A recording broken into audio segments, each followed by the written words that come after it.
Halo, cek cek. Suaraku udah kedengeran ya teman-teman ya? Bisa tolong konfirmasi di kolom komentar dong. Udah kedengeran? Udah kedengeran belum ya?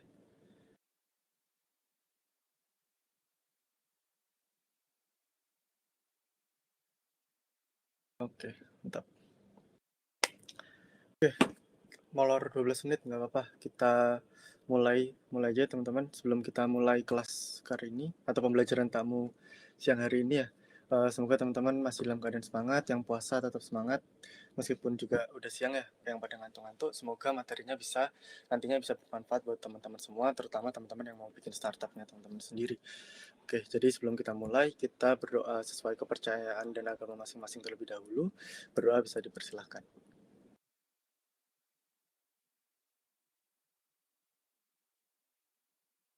Oke, berdoa bisa dicukupkan. Oke, aku lanjut ya ke materi kita pada siang hari ini. Jadi untuk materi kita uh, pada siang hari ini terkait dengan ideasi dari sebuah startup dalam proses untuk membentuk sebuah problem based startup. Sebenarnya materi webinar siang ini itu sangat berkaitan ya sama materiku sebelumnya terkait dengan startup overview, culture, and how to make it happen. Di materi sebelumnya kan aku udah sempat sampaikan bahwa dalam menjalankan atau membuat sebuah startup atau mengembangkan sebuah startup itu ada fase-fasenya. Ada fase ideation, operation, scale up, maturity, dan sebagainya. Nah, untuk materi kali ini itu melanjutkan dari overview yang aku kasih kemarin. Dan hari ini kita akan perdalam dan kita akan dalami terkait dengan ideasi dari sebuah startup. Gimana sih cara mengembangkan ide dari sebuah environment atau sebuah masalah-masalah sehingga itu nanti menjadi ide dan nantinya itu bisa menjadi landasan bagi kita dalam membentuk sebuah startup. Tentunya yang dimaksud adalah problem based startup gitu ya teman-teman. Nah, bagi teman-teman yang belum ikut kelas pertamaku kemarin di pembelajaran tamu yang pertama, kenalin lagi aku Yuda, panggilannya Yuda. Di sini sebagai mentor dari Bisa AI juga dan juga sebagai CEO dari Circadian ya. Salah satu proyek dari proyek kerjasama dari Bisa AI, kurang lebih kayak gitu. Nah, ini ada sedikit portfolio dari aku ya teman-teman. Intinya aku sekarang lagi mahasiswa tingkat akhir juga sama kayak teman-teman. Aku mahasiswa angkatan 2019 di Fakultas Kedokteran di Universitas Udayana, dan juga aku udah mulai berkecimpung sih atau mulai mencemplungkan diri atau mulai masuk ke kolam startup itu sejak sebenarnya dari tahun 2021 awal. Jadi udah kurang lebih 1 tahun lebih aku ada di startup, dan di sini aku dipercaya buat ngasih materi-materi dan insight-insight terkait dengan startup itu kayak gimana dan sebagainya, kurang lebih kayak gitu. Oke, aku next. Jadi outcome dari materi pada siang hari ini teman-teman, itu yang pertama, eh, teman-teman diharapkan setelah mendengarkan materi ini dengan seksama, dengan baik dan benar, nanti teman-teman punya pengetahuan yang kompak dan juga holistik ya terkait dengan proses ideasi dari sebuah startup ini gimana dalam rangka untuk membuat sebuah problem based startup gitu. Sebenarnya ide itu kan muncul dari mana aja dan bisa dipakai untuk apa aja gitu. Nah, di sini margin atau border dari kita membahas ideasi adalah terkait dengan pembentukan sebuah startup gitu. Karena masing-masing, kalau kita mau bikin sebuah buku, kalau kita mau bikin sebuah literasi, bikin sebuah lagu atau bikin sebuah karya-karya yang lain, tentunya mereka punya proses kerangka berpikir ideation proses yang berbeda-beda juga gitu. Jadi biar gak terlalu luas, biar gak terlalu lebar kita membahas tentang proses ideasi ini, kita bingkai dalam sebuah gimana caranya kita membuat sebuah ide dalam rangka membentuk sebuah startup. Jadi itu ya teman-teman untuk outcome-nya. Nah, nanti harapannya teman-teman bisa paham nih, oh ternyata kalau membuat sebuah startup idenya berawal dari sini loh, gimana cara mengembangkan idenya dan sebagainya. Gitu ya. Oke, kita mulai teman-teman. Jadi untuk hari ini ada beberapa materi ya. Yang pertama aku bakal review dulu buat teman-teman yang nggak ikut sesi pertama kemarin, pembelajaran tamu pertama kemarin, jadi tetap bisa mengikuti kira-kira ideation dari sebuah startup ini gimana. Jadi kita akan review dulu materi pertama kita terkait dengan startup overview, culture, dan juga how to make it happen-nya, fase-fase dalam startupnya. Terus yang kedua materinya adalah tentang finding ideas. Jadi gimana sih cara menemukan sebuah ide. Terus yang ketiga, treating the ideas. Jadi gimana sih kalau ide udah ketemu ini, gimana sih kita memperlakukan ide ini, gimana sih kita mentreatment ide ini supaya bisa dibentuk dalam sebuah bingkai startup. Dan yang terakhir, gimana caranya mengeksekut atau mengimplementasikan ide dari teman-teman ke dalam sebuah startup gitu ya. Dan untuk information aja teman-teman, materi yang aku sampaikan sekarang ini 80% knowledge ya teman-teman, karena aku juga baru di dalam dunia startup, kurang lebih hampir 2 tahun aku di dalam dunia startup, jadi pengalamanku masih belum banyak. Tapi aku udah lumayan sering sih ikut inkubasi dan sebagainya, sehingga aku merasa cukup pede sih buat share ke teman-teman terkait dengan knowledge atau pengetahuan-pengetahuan yang udah aku lebih dulu dapatkan gitu ya, dan harapannya aku bisa share ke teman-teman gitu. Nah, untuk 20%-nya terkait dengan pengalamanku dalam membuat startupku sendiri, yaitu Circadian Indonesia gitu ya. Nah, terus untuk disclaimer dulu sebelum kita masuk ke materinya. Yang pertama, jadi apa yang aku sampaikan sekarang ini, apa yang aku berikan materi sampai saat ini tuh bukan menjadi kitab suci ya. Jadi nggak selamanya benar dan nggak selamanya salah juga gitu. Jadi karena ide itu sebuah hal yang abstrak teman-teman. Bahkan ide itu kadang ide itu kita nggak tahu datangnya dari mana, kapan datangnya, gimana prosesnya dan sebagainya. Ide itu tiba-tiba bisa muncul, ide tiba-tiba bisa kepikiran dan sebagainya. Itu sebenarnya margin dari sebuah ideasi itu sangat luas dan sangat abstrak gitu. Cuma dalam bingkai startup banyak orang-orang atau pendahulu-pendahulu startup yang udah duluan lahirnya daripada kita itu mencoba membuat sebuah metode kira-kira membuat ide yang efektif dalam menjalankan startup itu seperti apa gitu. Tapi again, dalam membuat ide itu nggak ada yang benar dan nggak ada yang salah gitu. Karena bisa aja teman-teman mengikuti 100% apa yang aku bicarakan, atau teman-teman mengikuti eh, buku-buku misalnya yang udah ada di pasaran sekarang ini terkait dengan startup, udah diikutin 100%, ternyata tetap gagal juga.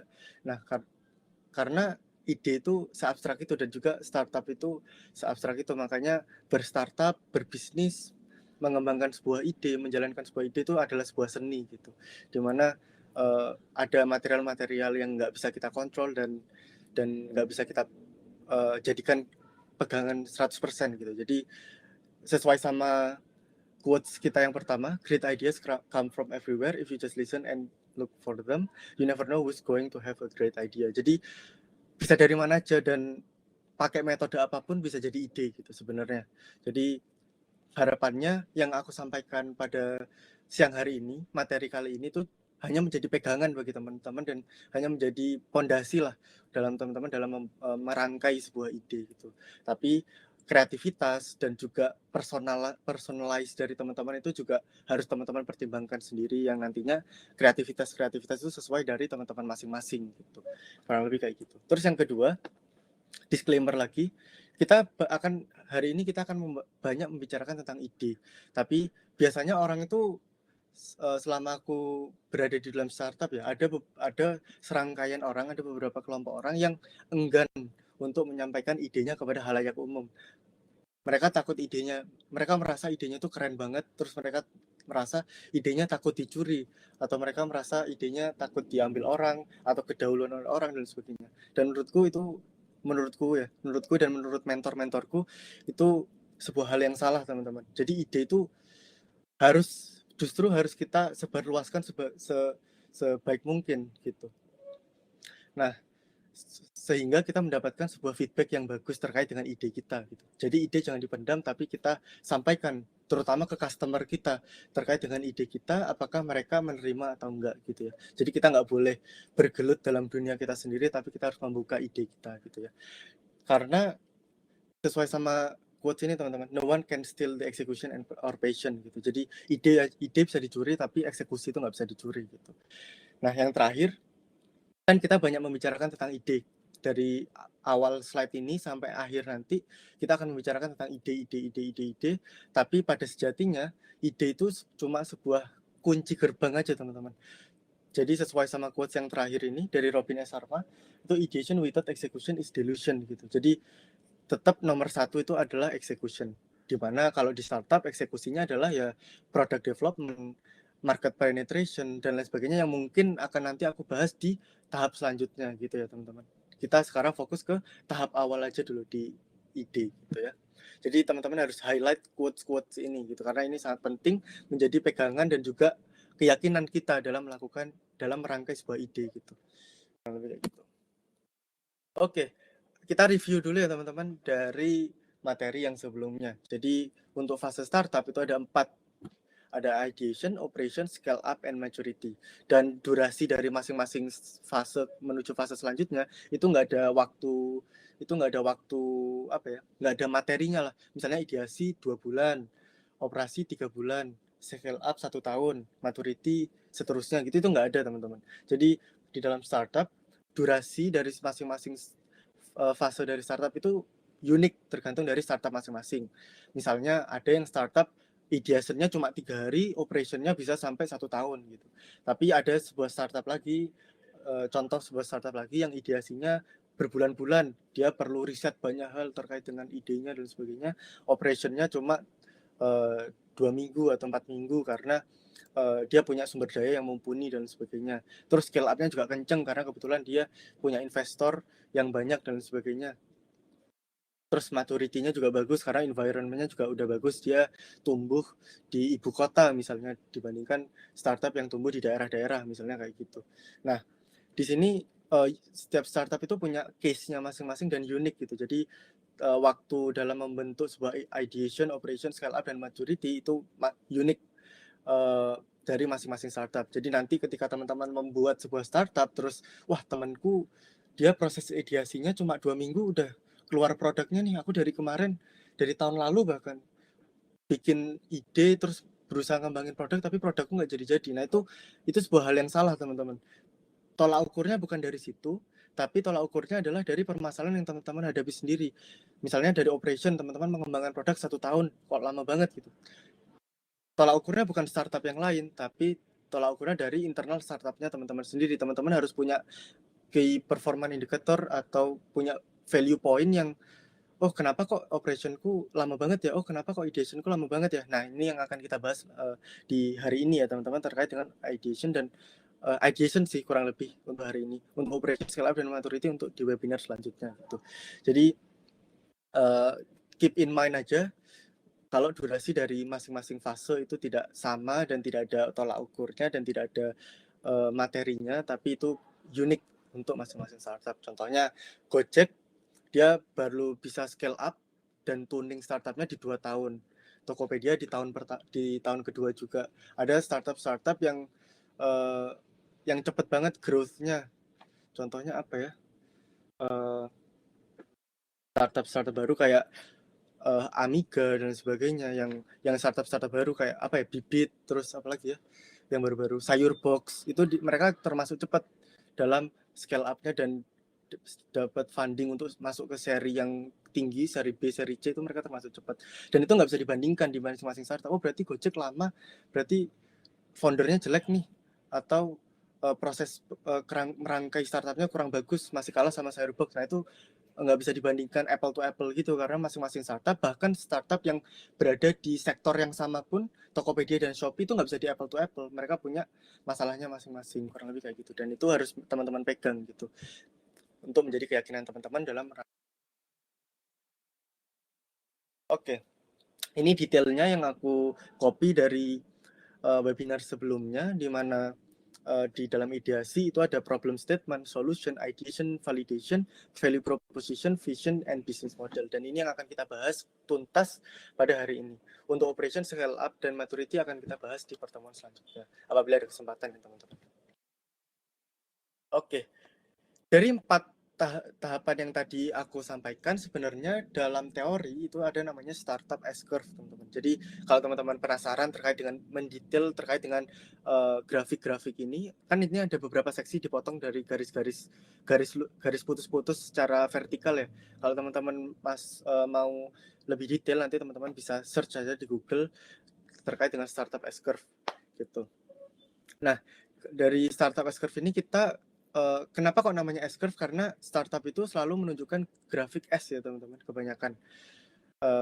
Meskipun itu nanti di ujung ada yang terus meningkat, grafik putus-putus horizontal terus meningkat, tapi lama-kelamaan startup itu akan melandai terus teman-teman. Itu salah satu dari ciri khas sebuah startup yang nantinya menjadi company, perusahaan besar, dan nanti dari perusahaan besar itu revenue akan melandai dan nanti akhirnya membentuk huruf S gitu ya. Nah, di awal itu ada ide di paling pojok kiri, ini ada ide di paling pojok kiri di titik 0, gradient 0x0 y0 itu ada ide. Dan ini yang akan kita bahas di sekarang ini. Jadi ide di dalam S-curve itu juga disebut sebagai zero point. Jadi titik awal, titik 0 dari startup itu tumbuh gitu. Setelah ada ide nanti ada pengembangan, product development, branding strategi dan sebagainya, market research dan sebagainya. Pokoknya pengembangan terkait dengan produk untuk persiapan produk itu diluncurkan ke dalam pasar. Nah, setelah biasanya dalam pengembangan ini justru penghasilannya itu minus, teman-teman. Kan vertikalnya ini penghasilan, horizontalnya waktu ya. Jadi di dalam pengembangan ini kebanyakan startup itu minus. Jadi perlu uang untuk biaya operasional pengembangan tapi belum ada revenue yang masuk, jadi minus. Jadi nggak apa-apa, emang benar-benar minus, dan biasanya investor banyak yang masuk di dalam waktu pengembangan ini gitu, banyak yang bantu supply, entah itu sumber daya manusia, entah itu dana, networking, fundraising dan sebagainya, itu di dalam sini itu. Dan paling banyak angel investor sih, teman-teman. Investor yang bukan investor besar kayak venture capital dan sebagainya, itu belum ya, tapi investor-investor awal kayak angel investor atau investor perorangan dan lain sebagainya, itu yang banyak masuk di awal pengembangan. Terus kita masuk, produknya jadi nih, produknya jadi nih, kita masuk ke market penetration, masuk pasar. Jadi produknya udah ada, kalau misalnya bentuknya aplikasi ya masuk ke App Store, Play Store, lakukan marketing, branding strategi dan sebagainya, dijalankan semua yang tadinya di pengembangan, diimplementasikan semua untuk masuk ke dalam pasar. Nah, di sini kalau misalnya grafiknya naik, teman-teman dapat revenue, dapat penghasilan naik, biasanya venture capital itu akan masuk, teman-teman. Jadi venture capital atau kurasi dana, teman-teman masuk kurasi dana itu banyak investor-investor besar yang mungkin nanti akan masuk. Dan nanti ketika investor besar masuk, nanti teman-teman akan pesat mengalami perkembangan, dan itu salah satu ciri khas dari startup ya. Growth-nya rapid growth. Jadi perbedaan sama UMKM, startup itu bisa rapid growth. Jadi dari misalnya dari 20 ke 100 gitu dalam waktu sangat cepat. Misalnya dalam beberapa bulan atau beberapa tahun itu bisa langsung sampai ke atas titik peak-nya, teman-teman. Titik peak startupnya teman-teman di atas ini ya. Nah, setelah di atas itu either teman-teman terus meningkat, mengalami maturity. Ketika teman-teman udah di atas kan teman-teman akan mengalami pematangan ya. Nah, setelah mengalami pematangan, teman-teman itu either terus meningkat atau teman-teman nanti akan menuju kematian karena terlimbas oleh zaman atau apa ya? Karena akan terus ada startup baru yang lebih inovasinya lebih bagus, lebih up to date dan sebagainya, yang akan terus bermunculan, teman-teman. Dan itu untuk survive di tahap ini cukup sulit gitu ya, kurang lebih kayak gitu. Nah, kita lanjut dulu. Nah, oke. Sekarang kita lanjut fokus bahas terkait dengan ideation. Sebelumnya sampai sini aku mau tanya dulu dong ke teman-teman, kira-kira ada yang mau ditanyakan dulu nggak ya terkait dengan fase-fase startup dulu. Mungkin teman-teman yang belum ikut di webinar yang pertama, ada pertanyaan dulu nggak ya sebelum kita masuk ke tahap ide. Kita bahas ide secara full.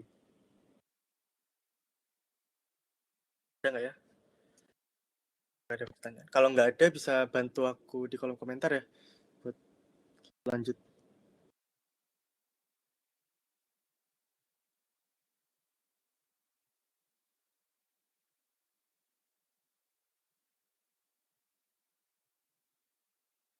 Oke, kayaknya belum ya. Oke, aku lanjut dulu deh kalau gitu. Oke, selanjutnya adalah tentang ideation ya, teman-teman. Jadi tadi sesuai yang aku bilang, ideation atau proses ide dalam sebuah startup itu adalah zero point of startup company. Jadi titik nol. Jadi yang perlu di-highlight di sini ada originality of ideas sama di unequivocal boundary between dreams and ideas ya. Jadi maksudnya adalah di sini yang aku ingin tekankan adalah poin utama dari kemenangan membuat sebuah ide atau kesuksesan dalam sebuah ide adalah, yang pertama adalah sebuah originalitas dari ide teman-teman. Jadi teman-teman punya unique value yang membuat sebuah ide tersebut menjadi original. Oh, ini punyanya teman-teman nih produknya gitu. Contoh ya, kita ambil dari Shopee COD.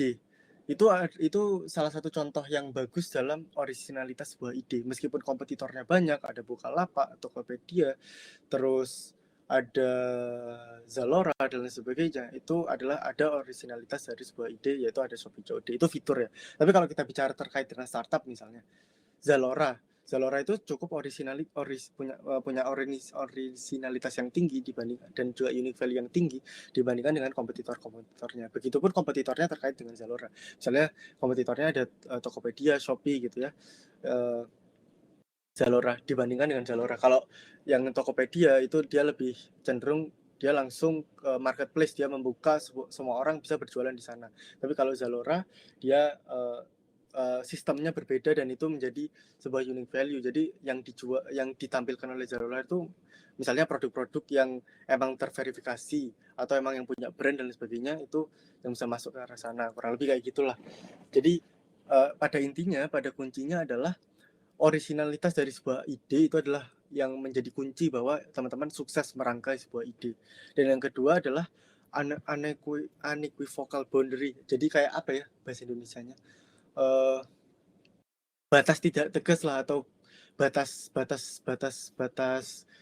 abu-abu antara dreams dan ideas gitu. Jadi menurutku pribadi, dan aku dapat insight selama aku ikutin inkubasi, selama aku dimentorin sama orang-orang yang udah duluan bikin startup, itu adalah kita harus kita harus injeksikan bahasa ininya, kita harus masukkan mimpi kita ke dalam sebuah ide startup kita gitu. Jadi jadi sah-sah aja, boleh-boleh aja ketika kita membuat sebuah startup hanya dengan ide, itu sah, itu nggak masalah, itu nggak salah gitu. Tapi dan itu akan menjadi sebuah poin plus dan menjadi sebuah powerful idea banget kalau misalnya teman-teman injeksikan mimpi teman-teman ke dalam ide tersebut gitu. Contohnya aku pribadi, aku kan di bidang kesehatan ya, aku di kedokteran, aku punya mimpi nih, bahwa nanti di 5-10 tahun ke depan layanan primer yang tadinya dikerjakan oleh dokter umum itu bisa dilakukan oleh artificial intelligence, kayak merekomendasi ke... Oh ya, maaf, saat screen-nya hilang. Oke, sorry ya.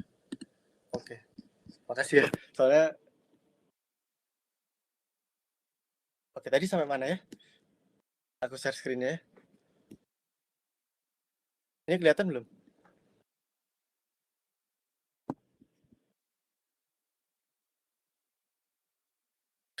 Soalnya nggak bisa buka tab yang ini nih. Oke, udah ya. Nanti mohon ini ya, langsung on mic ya salah satu atau panitianya. Soalnya kan aku kalau buka tab yang satunya kayak nggak kelihatan gitu.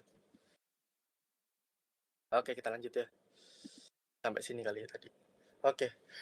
Jadi 5-10 tahun ke depannya aku berharap artificial intelligence itu khusus untuk masyarakat Indonesia bisa membantu kasus-kasus kesehatan yang ada di Indonesia. Jadi dokter bisa lebih terbantu dalam menangani sebuah kasus-kasus penyakit, kurang lebih kayak gitu, mulai dari tata laksana hidup, diagnosis, sampai dengan menyembuhkan penyakit itu dengan bantuan rekomendasi dari kecerdasan buatan. Itu ideku dan itu mimpiku gitu.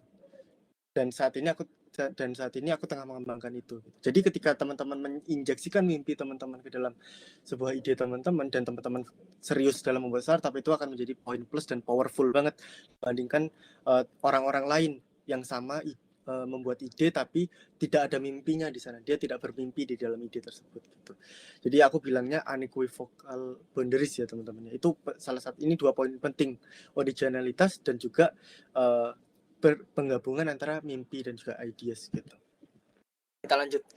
Oke, jadi sesuai sama yang ideation process atau bilangnya startup ideation 101 aja lah. Karena ini kayak kulitnya juga teman-teman bisa dalemin lagi, karena semakin kita dalemin itu semakin luas teman-teman. Apapun yang kita pelajari akan semakin luas gitu. Jadi teman-teman bisa dalemin lagi. Nanti aku di akhir sesi ada kasih rekomendasi buku-buku yang cocok teman-teman baca buat memperdalam terkait dengan kerangka ideasi ini gitu. Untuk yang pertama aku akan bahas tentang terkait dengan problem statement dan juga solution. Gimana sih cara kita jadi kan seperti yang aku bilang dari tadi ya, berulang-ulang kali, bahwa ide itu, karena kita ingin membuat sebuah problem based startup, ya ide harus berawal dari sebuah masalah. Kalau ide berawal dari sebuah hal yang lain berarti bukan problem based startup gitu kan intinya. Jadi mengapa problem statement itu menjadi yang pertama dalam sebuah proses kerangka beride, karena kita ingin membuat sebuah proses berpikir untuk memecahkan sebuah masalah. Jadi untuk memecahkan sebuah masalah tersebut kita harus tahu dulu masalahnya itu apa gitu ya. Jadi untuk yang pertama ada problem statement, kemudian yang kedua ada solution, di mana kita memberikan sebuah solusi-solusi alternatif, inovatif, kreatif, solutif yang nantinya bisa menjawab permasalahan-permasalahan tersebut. Tentunya dalam satu permasalahan itu bisa ada 10 solusi atau bahkan ribuan solusi gitu. Misalnya ini Jakarta lagi macet, solusinya ada apa? Ada banyak banget. Solusinya satu, pengurangan mobil pribadi, penerapan plat ganjil genap, peningkatan transportasi umum, pelebaran jalan, pembukaan jalan, dan sebagainya, kan solusinya ada banyak banget gitu. Jadi teman-teman harus menyadari bahwa satu masalah yang baik itu bisa diselesaikan oleh berbagai macam solusi gitu. Jadi jangan merasa bahwa wah aku menemukan satu masalah nih solusinya A, masalah A solusinya A, itu nggak baik ya teman-teman. Jadi teman-teman harus belajar untuk menilai sebuah masalah dari berbagai lapang pandang gitu, dari depan, belakang, kanan, kiri, dan nanti mana yang kira-kira paling baik menurut teman-teman dan bagi teman-teman itu paling efektif dan efisien untuk diterapkan, yaitu menjadi solusi yang akan teman-teman kembangkan gitu. Nah nanti akan kita bahas dulu terkait dua ini. Selanjutnya ada ID validation, mapping business model, dan juga value proposition, terus mapping business model. Kita masuk ke problem and solution statement dulu. Jadi kalau teman-teman baca di beberapa sumber ya, sumber buku-buku atau di ini, kurang lebih mereka sama sih, gagasannya adalah bahwa approach dari problem itu ada beberapa teman-teman. Ada yang problem approach, solution approach, sama market approach gitu ya. Jadi yang pertama ada problem approach. Jadi teman-teman dalam membuat sebuah ide atau men-statement sebuah problem and solution statement, ini kenapa kok problem dan solution statement ini aku gabung, karena teorinya ada banyak teman-teman. Ada orang yang sepakat bahwa solusi dulu dikembangkan baru masalahnya ditemukan, itu juga ada. Terus ada beberapa sumber yang sepakat bahwa solusinya dulu ditemukan baru permasalahannya dulu ditemukan baru solusinya kita cari gitu. Itu ada yang sepakat kayak gitu. Yang ketiga juga ada yang sepakat bahwa marketnya dulu kita cari nih gitu. Itu, dan tiga-tiganya sah dan tiga-tiganya benar. Tapi kalau misalnya aku pribadi disuruh memilih, aku memilih yang nomor satu, yang problem approach. Tapi tiga-tiganya nggak ada yang salah dan itu terserah dari teman-teman, dan ini akan aku jelaskan secara gamblang semuanya. Jadi teman-teman bisa pilih, terserah nanti teman-teman suka yang mana dan kira-kira yang paling cocok untuk teman-teman yang mana. Dan ketiga-tiganya itu ada yang ketiga-tiganya ada contoh suksesnya, ada contoh gagalnya juga teman-teman. Dari problem approach ada yang sukses, dari solution approach ada yang sukses, dari market approach juga ada yang sukses gitu.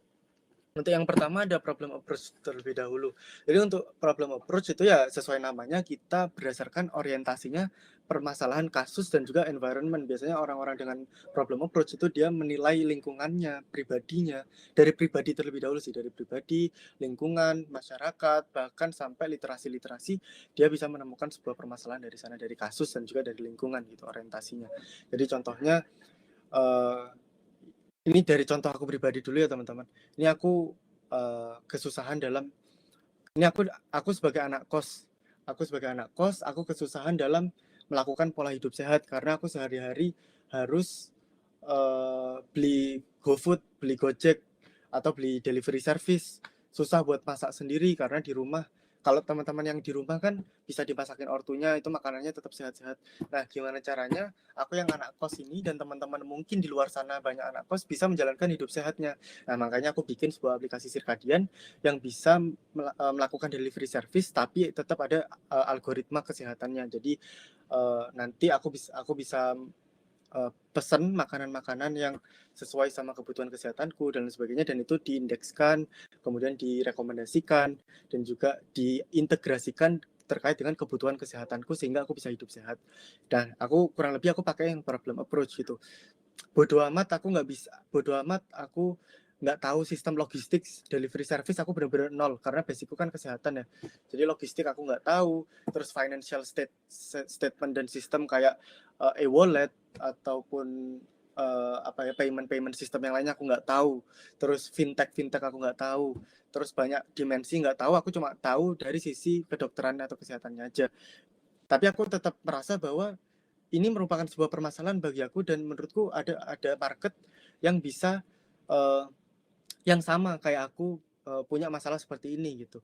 Nah, kedepannya berarti PR-ku adalah aku harus belajar terkait dengan logistik, aku harus belajar terkait dengan fintech dan lain sebagainya, kurang lebih kayak gitu. Nah, aku pakai yang problem approach ini. Jadi aku berawal dari sebuah masalah. Tapi ada yang kedua, teman-teman, ada solution approach. Jadi kalau solution approach ini skill and capacity oriented. Contohnya adalah kayak gini. Ini aku dari background kesehatan, aku dari background kedokteran. Oh, berarti kira-kira masalah yang Pak, bisa aku selesaikan. Oh iya, share screen-nya hilang lagi. hilang lagi ya. Kok hilang terus ya? Gak apa-apa, tolong ingatin terus aja ya. Kayaknya masalah internet ya. Oke, udah ya. Sudah, Pak. Oke. Oke, kita lanjutin di solution approach tadi ya. Nah, tadi di solution approach, ini aku misalnya basicnya kesehatan, basicnya kedokteran. Kira-kira dari basic skillku ini, kira-kira aku bisa menyelesaikan permasalahan apa ya gitu. Jadi dari solusinya dulu, dari skill dan capacity, dari sebuah orientasi solusi, kita baru cari permasalahan apa yang bisa kita temukan ya, kurang lebih kayak gitu sih. Nah, di sini juga nggak salah teman-teman. Contohnya ada kasus lagi teman-teman jago programming atau jago di artificial intelligence gitu. Oh, kira-kira dari kemampuan artificial intelligence yang aku punya, kira-kira solusi apa ya yang atau permasalahan apa ya yang bisa aku pecahkan. Itu juga nggak salah teman-teman gitu. Terus yang ketiga, yang terakhir ada market approach. Ini biasanya orang-orang oportunis dan ini ya finances banget ya. Jadi orang cuanis banget gitu. Jadi permasalahan yang dilihat dari marketnya dulu. Oh, ini ada market, mereka kurang demand nih, kurang demand. Mereka kurang supply nih. Aku gas bikin bisnis di sini, aku bikin startup di sini. Itu nggak masalah. Teman-teman bodo amat, udah ada kompetitor yang ada, misalnya udah ada kompetitor duluan dan sebagainya. Teman-teman bodo amat. Teman-teman merasa bahwa permasalahan di sebuah market ini belum terpecahkan gitu. Misalnya ada sekelompok orang di Jakarta atau di Bandung yang masih mengalami kemacetan walaupun ada Gojek gitu. Marketnya masih ada nih gitu. Ya udah teman-teman sikat di situ gitu. Karena ketika marketnya masih ada, teman-teman orang-orang di kolom ini percaya bahwa uangnya pasti ada gitu. Selama ada market, selama ada market pasti ada uang gitu. Dan teori ini juga nggak salah teman-teman, dan teori ini juga terbukti berhasil gitu ya. Tiga-tiganya nggak ada yang salah, tergantung teman-teman mau memulai dari mana. Tapi kalau aku pribadi, aku sukanya yang pertama gitu. Karena biasanya kalau yang pakai problem approach itu teman-teman benar-benar mengetahui akar permasalahan teman-teman, dan teman-teman biasanya merasakan permasalahan tersebut gitu. Kayak misalnya tadi masalah anak kos gitu ya. Itu kayak aku benar-benar merasakan gitu. Jadi aku kayak tahu, oh kira-kira solusinya kayak gini, dan itu nanti solusi-solusi yang aku ciptakan berdasarkan permasalahan tersebut itu nanti bisa jadi unik gitu. Tentunya dari semua elemen ini harus lewat validasinya masing-masing gitu. Misalnya kalau dari problem approach, aku berasal dari permasalahan pribadiku. Aku harus memvalidasi bahwa apakah masalahku ini hanya menjadi masalah personalku aja atau masalah orang-orang. Bisa aja kan aku yang males aja kan gitu. Bisa aja aku yang nggak emang nggak jelas aja hidupnya gitu. Orang-orang dengan anak kos yang lain bisa kok hidup sehat gitu dengan lancar. Mayoritas dari anak kos bisa kok hidup sehat gitu. Nah, di sini harus ada validasi yang berbeda dari masing-masingnya. Problem approach berarti validasinya adalah market harus sepakat dulu dengan permasalahan yang kita angkat, karena kita berawal dari permasalahan yang kita asumsikan gitu. Nah, kalau dari yang solution approach dan market approach juga perlu divalidasi lagi gitu. Dan validasinya metriknya beda-beda. Kalau yang solution approach, contohnya kalau nih kita udah punya metrik bahwa kapasitas kita di arah sini nih. Berarti apakah emang viable untuk kita menyelesaikan permasalahan tersebut? Apakah permasalahan tersebut hanya kita buat-buat aja karena emang kita integrate-nya di sana, kita kapasitasnya di sana. Itu juga harus divalidasi dengan matang. Begitu juga dengan market approach gitu ya teman-teman. Kita lanjut ya ke masing-masing. Nah ini tadi melanjutkan yang tadi kan ada personal problem, social problem, sama demand problem. Jadi di problem approach tadi ada beberapa ini ya. Jadi which one is better, nggak ada yang baik. Seperti yang aku bilang, kalau misalnya teman-teman berawal dari personal problem kayak aku tadi, teman-teman harus improve itu social problem gitu. Jadi kalau teman-teman udah sepakat pakai yang problem approach gitu ya. Yang solution approach sama market approach nanti teman-teman bisa perdalam lebih detail lewat buku-buku yang aku rekomendasikan nanti. Tapi karena aku sendiri apply-nya atau pakainya yang problem approach, jadi aku akan lebih banyak jelasin tentang yang problem approach aja ya, supaya nggak misleading juga nantinya. Karena yang market approach sama solution approach aku cuma bisa sampaikan sebatas kulitnya aja kayak tadi gitu. Untuk detail-detailnya teman-teman bisa perdalam lagi. Nah, untuk problem approach ini ada 3, ada problem personal problem, social problem, sama demand problem. Teman-teman yang mana gitu? Teman-teman harus bisa klasifikasikan. Kalau aku sendiri aku berawal dari personal problem gitu.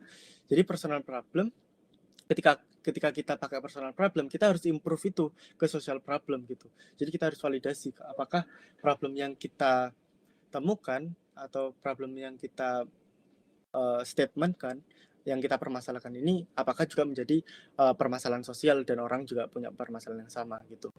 Itu yang pertama, kalau misalnya teman-teman dari personal problem. Tapi kalau teman-teman datang dari social problem, teman-teman datang dari masyarakat, biasanya orang-orang yang datang dari ini itu orang-orang observasi ya teman-teman. Misalnya, oh aku melihat di lingkungan ini sampahnya kotor nih gitu.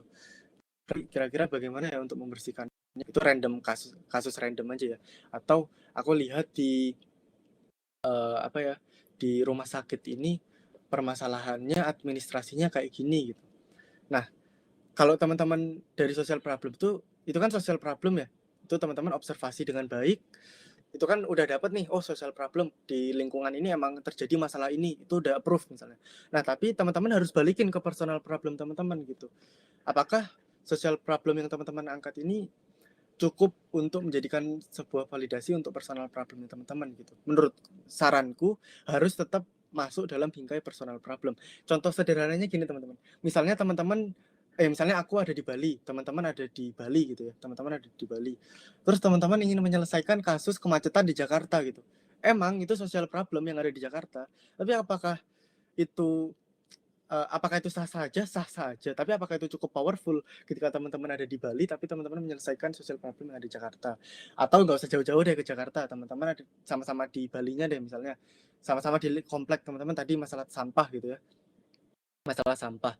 Kayak oke, teman-teman hidup di lingkungan yang di lingkungan komplek A gitu. Di komplek A sampahnya menumpuk, kasusnya banyak, kasus sampahnya nggak ada yang koreksi. Teman-teman punya ide nih dari permasalahan tersebut, teman-teman punya ide.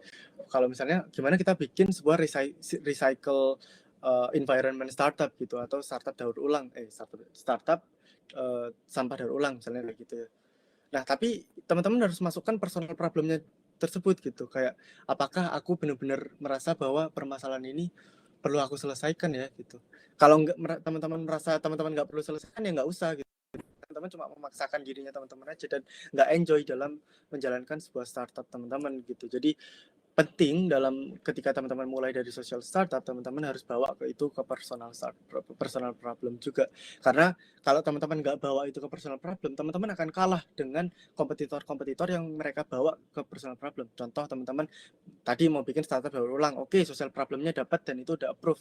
Tapi teman-teman merasa itu sebuah ide aja, itu nggak menjadi permasalahan pribadiku. Nah, nanti semangatnya teman-teman ini akan kalah dengan semangatnya orang-orang lain yang merasa bahwa itu hidupnya mereka gitu. Mereka hidup untuk menyelesaikan permasalahan tersebut karena mereka menganggap itu adalah personal problemnya mereka. Teman-teman akan kalah dengan kompetitor-kompetitor seperti itu gitu. Kurang lebih kayak gitu ya. Jadi penting banget ketika kita mulai dari social problem diimplementasikan juga melalui personal problem. Apakah ini passionku juga atau enggak gitu ya. Terus yang terakhir ya. Share screen-nya hilang lagi. Mati lagi ya. Itu tiap kapan ya? Barusan aja atau gimana ya? Ini kayak gini aja deh, biar gampang aku cek-ceknya, nggak usah aku full screen deh.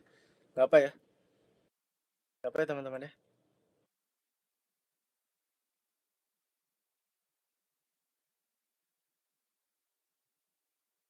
Oke, nggak apa ya.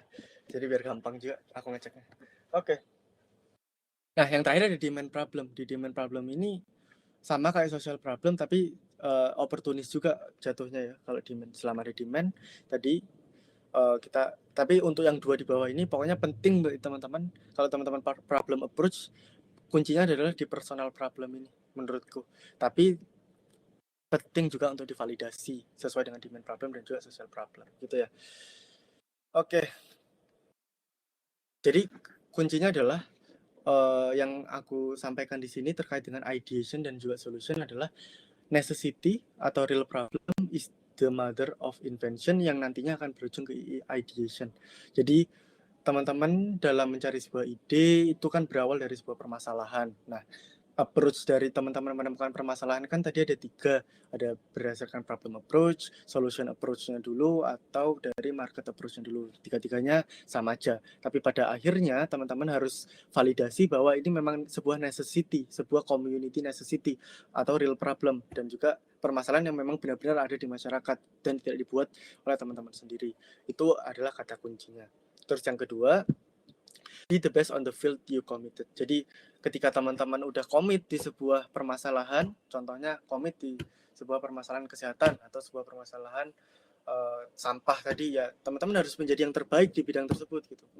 Teman-teman nggak bisa, teman-teman ya bisa aja sih teman-teman cuma bikin startup tanpa memperhatikan teman-teman harus benar-benar kerja keras, harus jadi yang terbaik di bidang ini juga nggak apa-apa, tapi peluang suksesnya itu nggak lebih dari 1% sih aku bisa bilang. Atau bahkan ada buku-buku yang lebih keras bahwa nggak usah bikin startup teman-teman gitu kalau teman-teman nggak komit untuk menjadi yang terbaik di bidangnya atau terbaik di bidang startupnya gitu.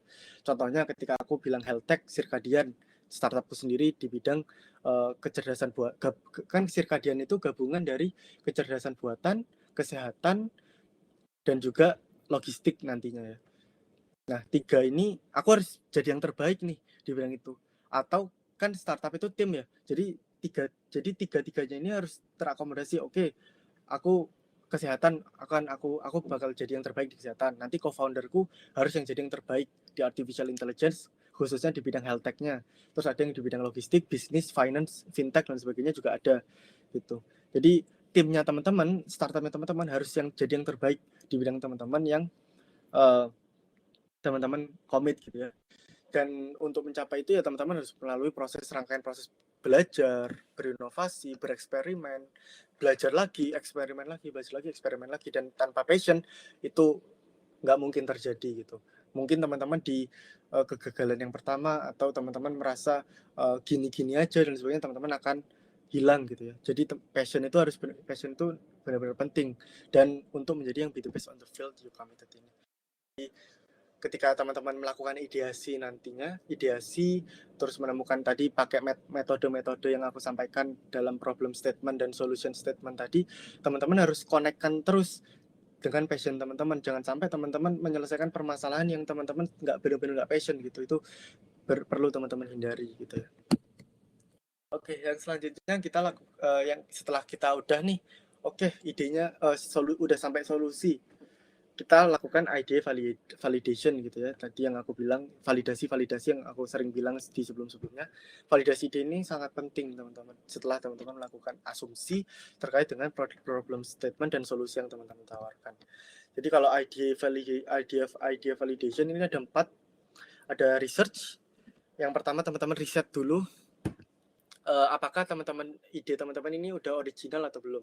Jadi tadi misalnya solusiku tadi ya, aku kan misalnya solusi Circadian adalah AI based end-to-end healthy lifestyle recommendation system. Itu solusi yang ingin Circadian tawarkan, ide gagasan utama yang akan Circadian tawarkan ke dalam masyarakat. Nah, langkah awal yang aku lakukan untuk validasi ide itu adalah validasi ide secara riset dulu, Google dulu, medsos dulu, atau ya bernetwork dulu lah. Kita berkacamata di luar sana itu yang mau menyelesaikan permasalahan khususnya pola hidup sehat dan juga permasalahan kesehatan itu udah ada apa aja. Ternyata banyak nih metode-metode yang dilakukan dari startup dan itu nanti teman-teman bisa mendifferentiate nih mana yang ide orisinal, mana yang udah ada, mana yang mana yang perlu dikembangkan lagi dan sebagainya. Itu teman-teman yang pertama teman-teman harus research dulu. Dan juga research ini sampai kompetitor ya. Kompetitor. Jadi misalnya yang tadi yang di masalah kesehatan, oh udah ada Halodoc, oh udah ada MyVita, oh udah ada LiveZoom, oh udah ada Yazio, Strava, terus ada apa lagi ya, Circa.io, terus ada banyaklah kompetitor landscape yang aku bikin berdasarkan startupku, dan masing-masing ini punya kelebihan dan kelemahannya masing-masing gitu.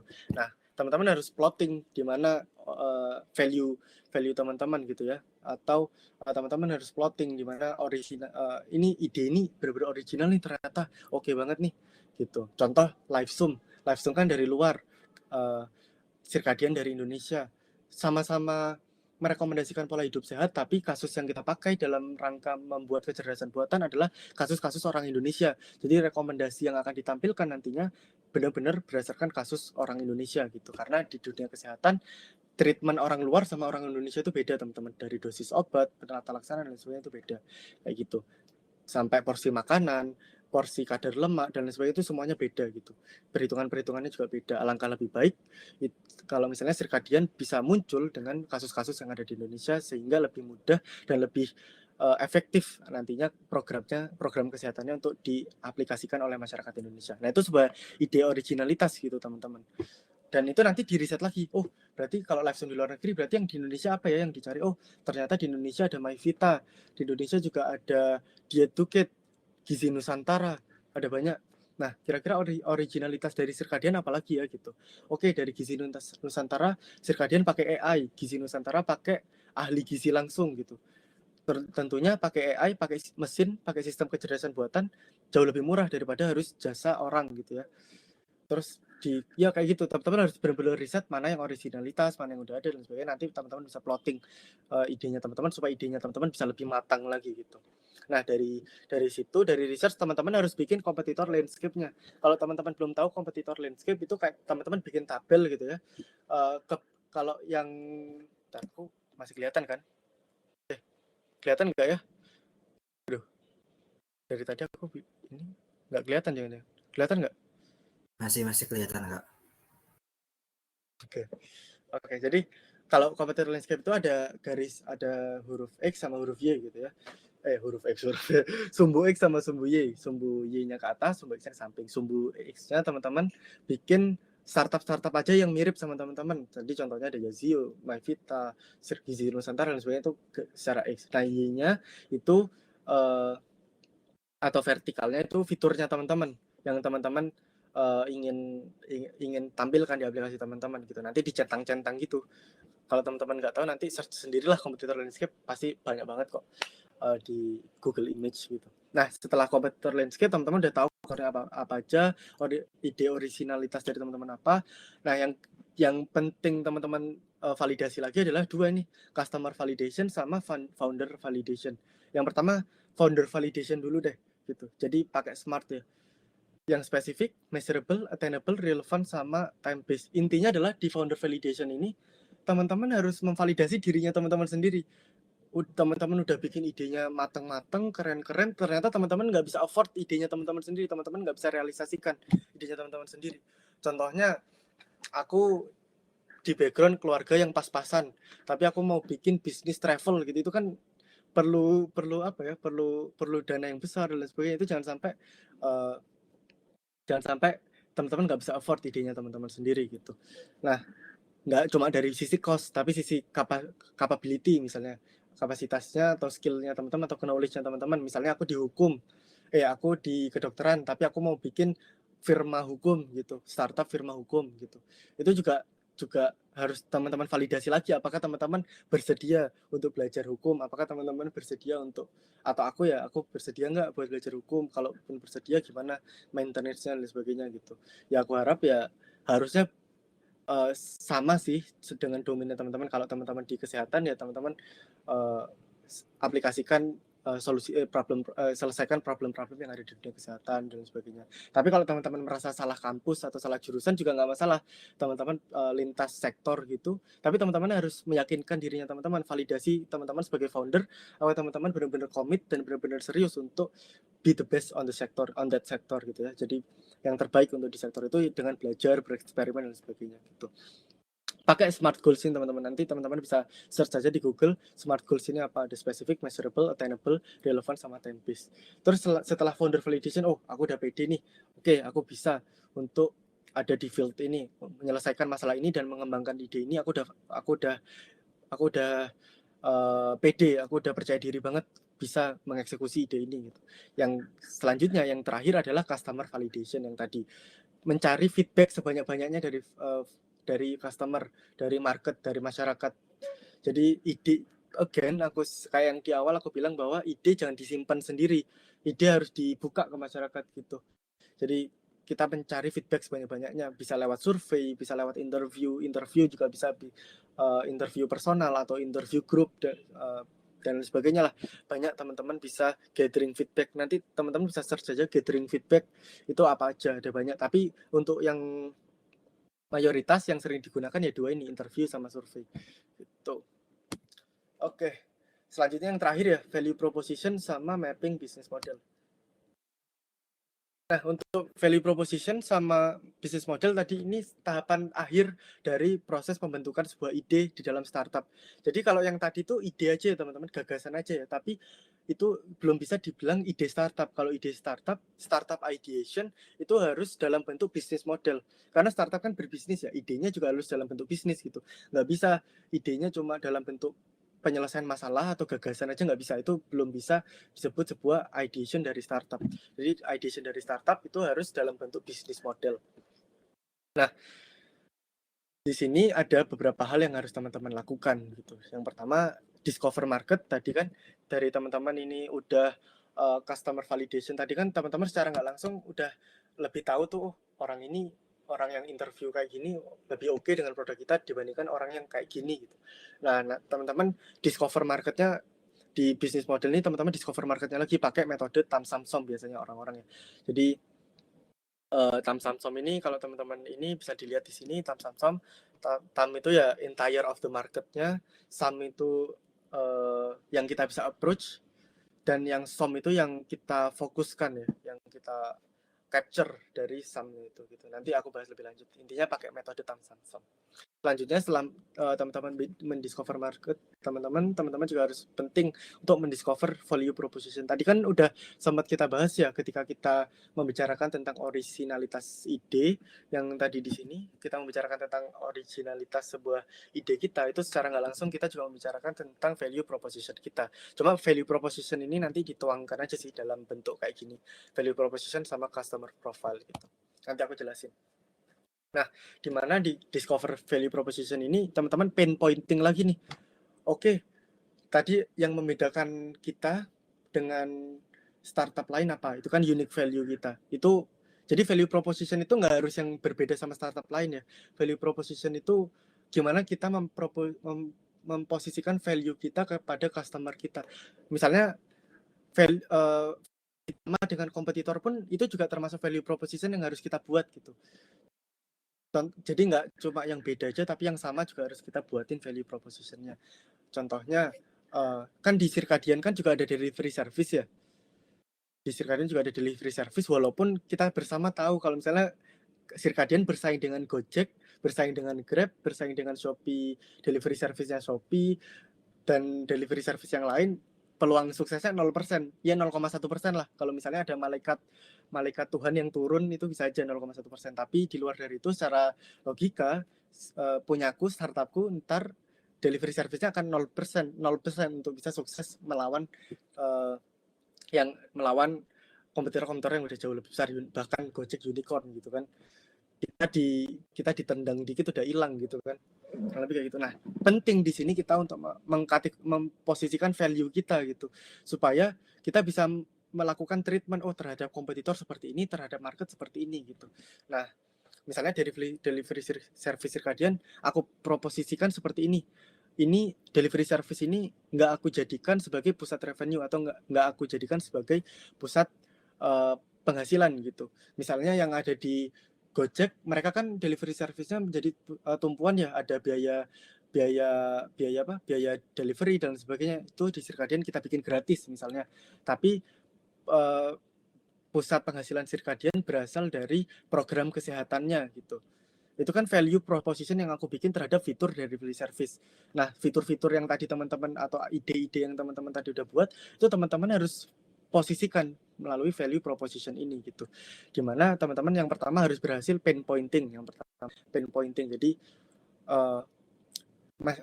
permasalahan masyarakatnya apa, pain dari customernya apa, teman-teman pointing di situ dan teman-teman kasih fitur ini gitu. Lebih kayak gitu. Contohnya yang aku kasih tadi. Terus know your unique value sama map to value proposition canvas. Jadi value proposition, value dari ide teman-teman bikin apa ya, jangan startup apa ya, sampah tadi misalnya sampah daur ulang tadi teman-teman kan punya gagasan nih, teman-teman ingin membuat sebuah startup daur ulang, teman-teman udah tadi bikin serangkaian ide, ternyata teman-teman dapatkan beberapa masalah yang ada di sampah tadi, sampahnya menumpuk, terus kurang terjangkau atau apapun lah, teman-teman nanti cari permasalahan berdasarkan metode-metode yang udah aku sampaikan tadi. Nah, nanti dari permasalahan-permasalahan itu kan nanti teman-teman cari solusinya ya, atau dari solusi teman-teman cari permasalahannya, solusinya kan udah dapat nih, misalnya solusinya udah dapat, solusi A, solusi B, solusi C. Nah, solusi A, solusi B, solusi C ini teman-teman harus propositioning solusi-solusi ini menjadi sebuah fitur yang nantinya gimana caranya kita treatment dari solusi ini ke masyarakat dan juga ke kompetitor gitu, nanti biar solusi-solusinya tepat guna gitu, kurang lebih kayak gitu teman-teman. Nah, dan ini canvas yang terbaik untuk menjalankan ini adalah value proposition canvas gitu ya. Jadi kita benar-benar tahu, permasalahan masyarakat yang kita approach ini, fitur kita, solusi kita ini, propositionnya gimana gitu, kurang lebih kayak gitulah, pakai value proposition canvas. Terus yang ketiga, setelah teman-teman bikin market size-nya, terus value proposition-nya, yang selanjutnya adalah lean canvas. Jadi mapping teman-teman, ide teman-teman tadi, value proposition teman-teman tadi, market teman-teman tadi ke lean canvas namanya. Nanti aku jelasin di belakang sesuai sama nanti langsung dari gambarnya aja. Nah, nanti dari lean canvas teman-teman upgrade lean canvas ke business model canvas gitu. Tapi sebelum bikin business model canvas, bagusnya bikin lean canvas dulu ya teman-teman. Karena di business model canvas tuh ada metrik-metrik yang lebih advance lagi yang teman-teman harus bikin dulu di lean canvas gitu. Oke, aku jelasin satu-satu di sini, aku agak zoom.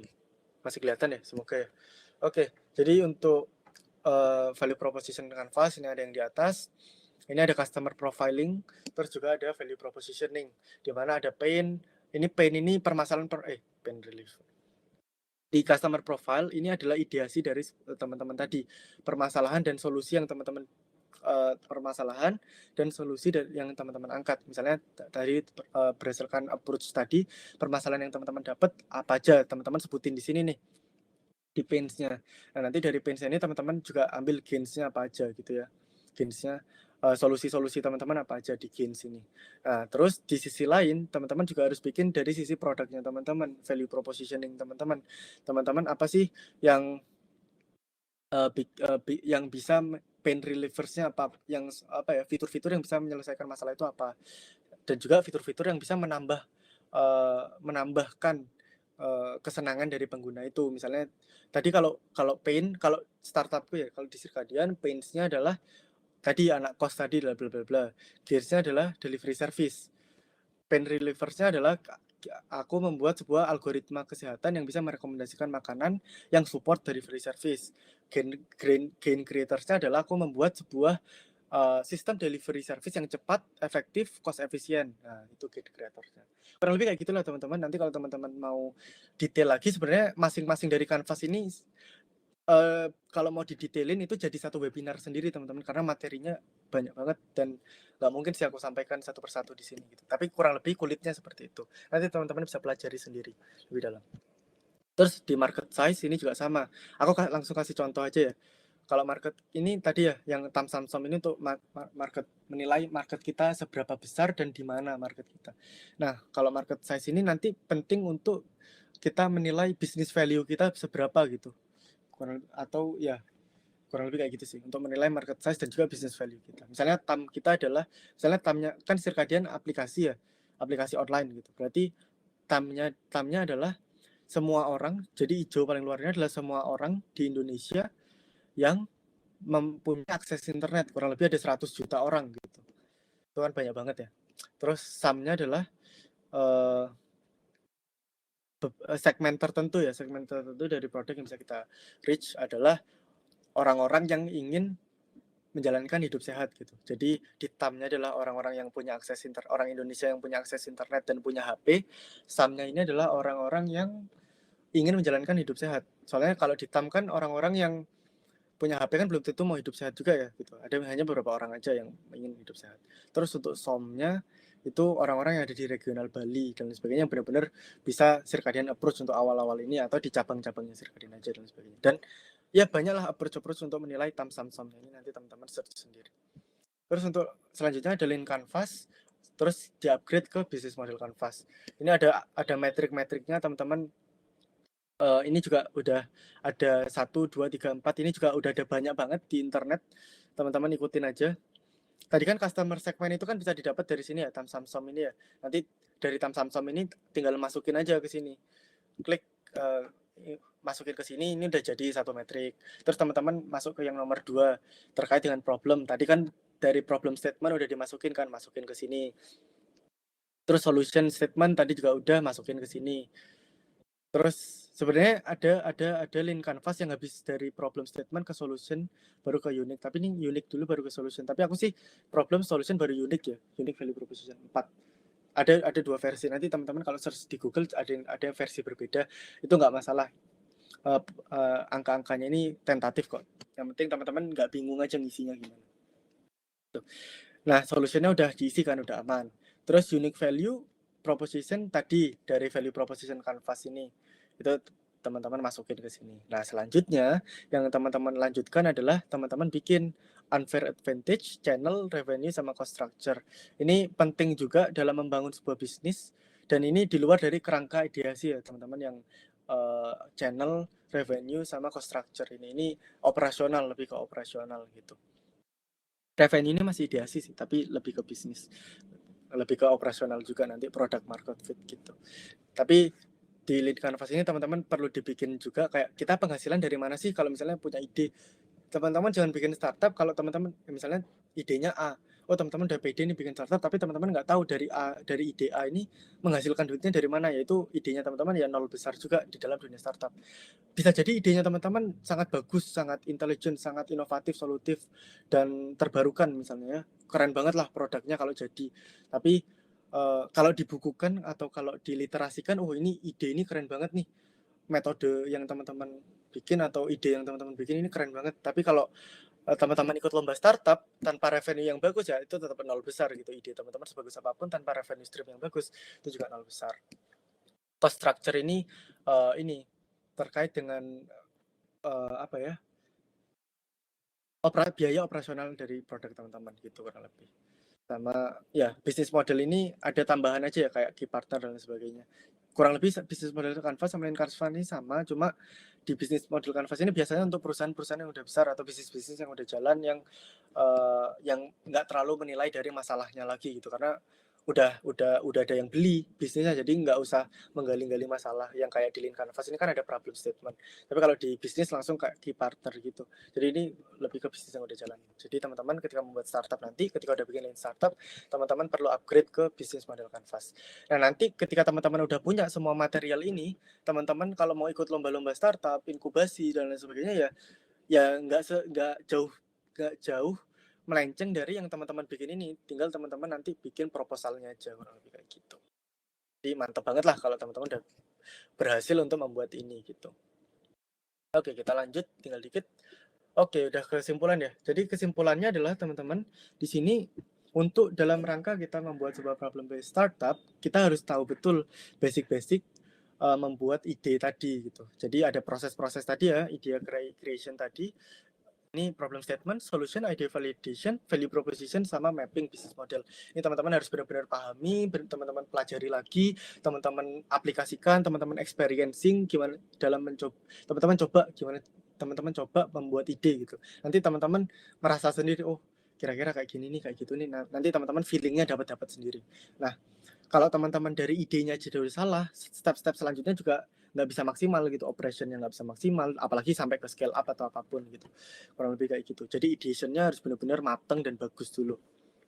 Terus yang kedua, map your idea on a business canvas to create startup value. Ideas alone cannot buy the market. Jadi seperti yang aku bilang, ide aja nggak bisa dibilang sebuah startup ideation ya.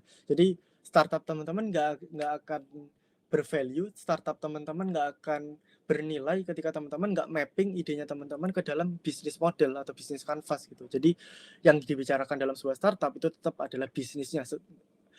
Bodo amat seberapa bagus idenya, tetap harus di mapping ke bisnisnya gitu. Kurang lebih kayak gitu. Dan yang terakhir teman-teman yang aku highlight lagi di sesi terakhir ini, jadi apapun idenya dan sekeren apapun idenya, kalau misalnya eksekusinya buruk, di step-stepnya yang buruk, itu eksekusinya buruk, misalnya di operationnya buruk, market penetrationnya buruk, branding strateginya buruk, ya seberapa bagus idenya ya nol besar lagi gitu, nggak ada yang mau, orang juga beli gitu. Jadi ya tahap-tahap selanjutnya harus lebih baik dari tahap sebelumnya. Kalau idenya udah bagus, nanti ke depannya operationnya di fase selanjutnya harus lebih baik lagi. Nah, untuk gimana caranya bikin operationnya itu untuk lebih baik lagi, nanti mungkin kalau aku diundang lagi atau ada kesempatan lebih lanjut, aku bakal sampaikan terkait dengan gimana sih untuk eksekusi sebuah startup itu yang maksimal kayak gimana gitu. Tapi again, kalau eksekusi kan aku juga lagi melakukan nih, startupku dibilang sukses banget juga belum. Startupku kan masih di early phase, fase early juga ya. Mau apa ya? Ya masih bootstrapping dan early stage lah kalau misalnya di fundingnya gitu. Jadi masih belum bisa dibilang sukses juga, tapi ya aku udah lumayan banyak ikut inkubasi dan buku-buku juga udah lumayan aku banyak baca. Jadi menurutku aku bisa sharing sih ke teman-teman terkait dengan pengetahuan-pengetahuan terkait yang ada di sumber-sumber ini, terkait dengan gimana sih kita melakukan eksekusi startup yang bagus setelah ide ini telah kita konsep dengan sedemikian rupa, udah kita mapping ke bisnis modelnya, gimana kita mengeksekusi bisnis modelnya ini. Karena kan startup yang dinilai kan eksekusinya ya, produknya ya gitu, again, dan jasa-jasa yang diberikan oleh startup yang dinilai oleh masyarakat gitu kan. Jadi gimana sih caranya untuk kita bikin sebuah startup yang bagus gitu, eksekusi startup yang bagus gitu. Nah, tapi untuk book story-nya teman-teman, untuk terkait dengan ide, tapi pembahasan yang aku sampaikan di sini nggak jauh dari buku-buku ini kok. Jadi teman-teman kalau mau dalam bisa baca Blue Ocean Strategy. Ini Blue Ocean Strategy ini fokus terkait dengan value propositioning teman-teman. Teman-teman akan dikasih tahu dibawa untuk menilai startupnya teman-teman ini masuk ke Blue Ocean atau masuk ke Red Ocean atau masuk ke Green Ocean. Nanti teman-teman tahu nih, oh startupnya teman-teman masuk ke field yang mana dan gimana cara membuat value proposition yang bagus dan strategi yang bagus dari startup teman-teman itu. Terus selain itu ada Lean Startup. Ini juga gimana sih bikin ide yang bagus untuk nantinya menjadi ke Lean Startup. Zero to One ini juga bagus banget. Banyak banget contoh-contoh startup yang mulai dari nol idenya terus bisa sukses sampai sekarang. Ini banyak banget contoh-contoh startup gini. Dan ini orang-orang idealis cocok banget sih untuk bikin buku ini, karena kebanyakan orang-orang idealis suka sama ide-ide yang belum ada sebelumnya, ide-ide yang inovatif, yang solutif, meskipun bisnisnya masih dikit gitu ya. Ini bagus banget buat mereka. Gitu. Terus ada juga The Art of Innovation dari Tom Kelly sama How to Get Ideas dari Jack Foster, ini juga bagus. Teman-teman bisa baca. Oke, aku rasa itu aja sih. Sekian dari pemaparanku kali ini ya. Mohon maaf kalau misalnya rada molor atau masih tepat waktu ya. Bentar aku cek dulu.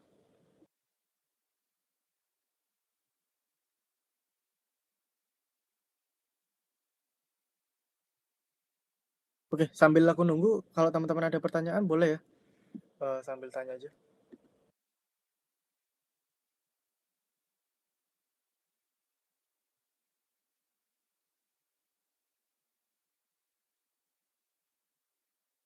Oke, kita masih ada waktu sampai 15.50 teman-teman. Bagi teman-teman yang mau bertanya bisa ya, silakan. Ini aku stop share dulu lah. Oke, gimana teman-teman? Atau ada yang mau di-sharing boleh banget. Via chat aja atau mau online langsung juga. Kita masih ada waktu sampai 15.50 ya.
Oke, boleh.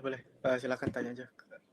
Boleh tentang ide tadi yang kita bahas atau di luar terkait dengan startup juga boleh. Kalau aku bisa jawab pasti aku.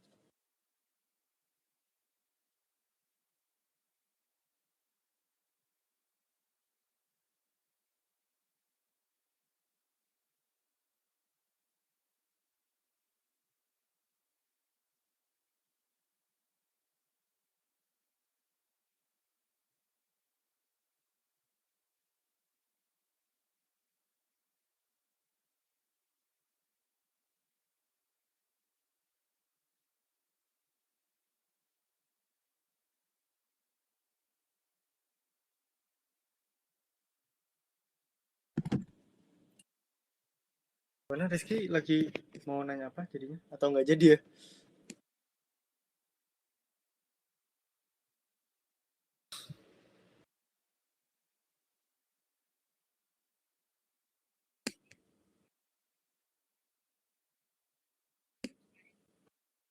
Kayak yang lain juga boleh kalau mau tanya-tanya. Lagi teman-teman yang pengen bikin startup boleh banget tanya-tanya. Karena aku hitungannya masih fresh juga kan dalam bikin startup, jadi ilmu-ilmunya juga masih fresh gitu. Harusnya ya. Jadi bisa di-share juga teman-teman.